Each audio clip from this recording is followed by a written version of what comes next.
The Empire State Building, high above the city of New York, lit up tonight in tribute to police officers everywhere. A memorial to the fallen and a salute to those now on the job. Good evening on this day, 1198 of the Trump administration. 186 days to go until our presidential election. And before leaving for Camp David today, the president left us with this quote. Hopefully, we're going to come in below that 100,000 lives lost, which is a horrible number. And indeed it is. Here's another one. This is the current death toll as of our airtime tonight. You see it there. Almost 65,000 people across our country. The president had been using 60,000 as a kind of benchmark death toll estimate in weeks past. No more. Tonight, NBC News reports 14 possible COVID vaccines are now being developed as part of the administration's new program to fast-track one for use as early as January. That number was, quote, whittled down several weeks ago from 93 vaccines in development that were studied as part of the program known as Operation Warp Speed. The goal is to have 3 or 4 vaccines make it through final testing cleared for use early next year. Late this afternoon, the FDA announced it's allowing emergency use of remdesivir to treat the virus. It's the drug Dr. Fauci says has proven effective in early trials. Prior to this, though, it has not been approved for any illness in this country. Tonight, NBC News has also learned the White House has blocked Dr. Fauci from testifying next week before the House Appropriations Committee about the coronavirus response. The productive to have Dr. Fauci appear while trying to open up the country and develop a vaccine. As others quickly put it tonight, they were clearly worried about what he might say, the attention he might get. Then just a short time ago, we learned Fauci will be allowed to testify before the Senate Health Committee May 12th. The Senate, of course, is in Republican hands. Meanwhile, a new report out of the University of Minnesota suggests the pandemic could be around for 2 more years, with recurring spikes until about 2/3 or more of the population is immune.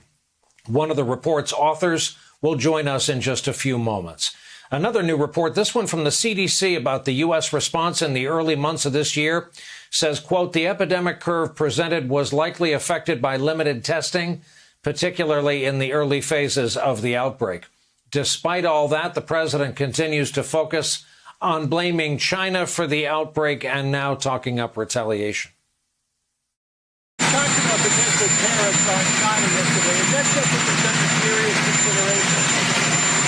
So we're going to see what happens. A lot of things are happening with respect to China. We're not happy, obviously, with what happened. This is a bad situation all over the world, 182 countries. But we'll be having a lot to say about that. It's certainly an option. As we head into the weekend, nearly 20 states are going through some form of reopening. Across the country, protesters came out to object to those restrictions that remain, like California's decision to close Orange County beaches.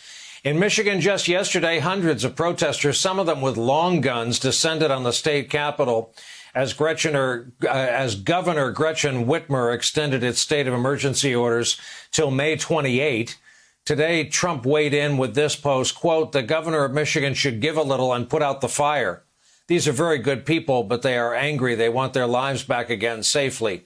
See them, talk to them, make a deal. Late this afternoon, Governor Whitmer responded to the president.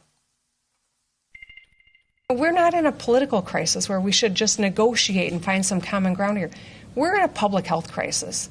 We're in the midst of a global pandemic that has already killed almost 4,000 people in our state.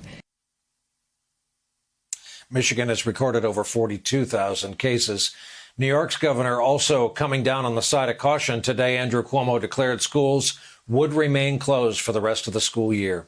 Some of the most important voices in the discussion of how we should reopen the nation and when belong to those who would care for us if we move too quickly and have a resurgence of this virus. Earlier on this network, one physician expressed her concerns to Nicole Wallace. Everybody in healthcare is just mortified at kind of what is unfolding in some of those cities and states. And that's going back to the data. We haven't even finished our first wave, Nicole. We're still in maybe at best a plateau.